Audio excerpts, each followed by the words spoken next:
Hello, welcome to MTG Pro Tutor. I'm Sean Pennard, your host, and today we're opening this Khans of Tarkir booster pack. Let's dive in and see what we get. Alright, today we have a marketing card, a land, and Rattleclaw Mystic. Very, very powerful. Saw this used in action in my most recent draft. It's a 2/1 for 2 mana. You can tap it to add one of the teamer colors to your mana pool. It has morph of 2. And when it's turned face up, you add 3 mana to your mana pool. So, the turn that you turn it face up, you're going to get 1 more mana than you spend.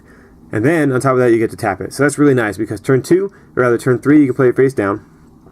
Turn 4, you play a land, so now you have 4 lands in play.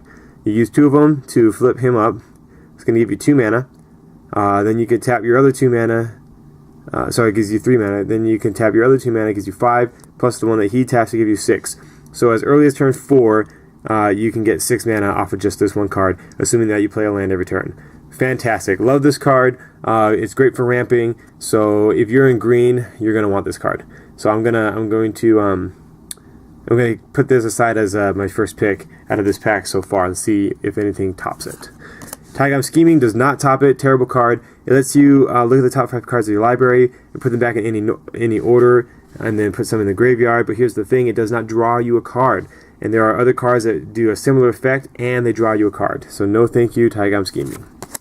Trumpet Blast, you can sneak in some extra damage. It's an instant. If your creatures go unblocked for 3 mana, you can get, everyone gets +2/+0. I like Anak Bonkin a lot. I had 2 of them in my most recent draft deck, and they pull their weight. I mean, they pull their weight. There are commons, that's why I ended up having 2 of them. And First Strike is not a bad ability at all. I like outlasting them twice if I can, at least once, so they get that ability. You end up with a 3/2, or better yet, a 4/3 First Strike. That's really going to pump the brakes on your opponent's attacks.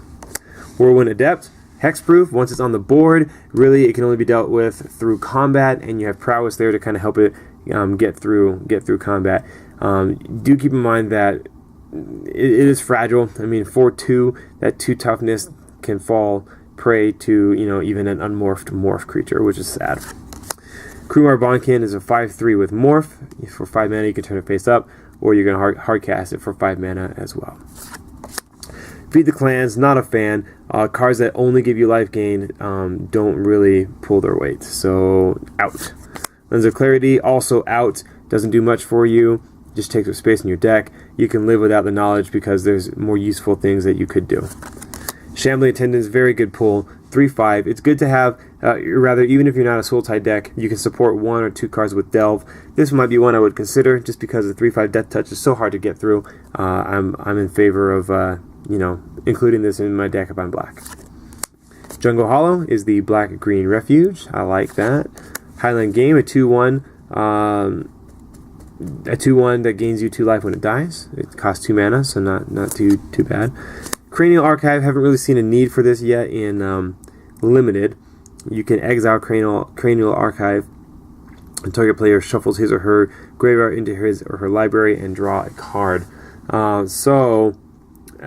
This ideally you have in your deck, and then you mill yourself, getting the cards that you need, and then you put your library back into your hand, you put your graveyard back into your library. But the thing is, with Delve, you want cards in your graveyard so that your spells become cheaper. So that's kind of my thoughts on that. So Horde Ambusher is a 2/2 for 2, and when it blocks, it deals 1 damage to you, and then you can morph it. And when it's turned face up, target creature can't block this turn. Heir of the Wilds, strong creature, 2/2 for 2, so it's a bear right there.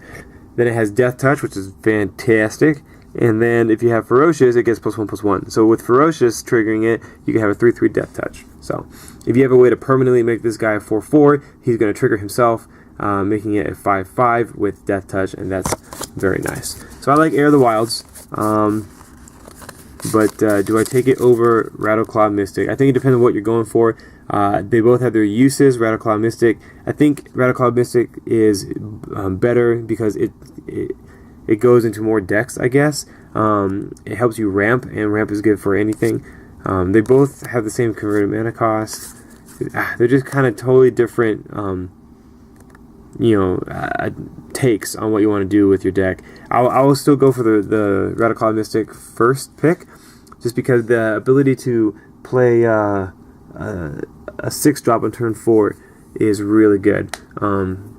Ability to just kind of have a really explosive fourth turn that will be really nice. Furthermore, it's a rare. Probably won't see it again.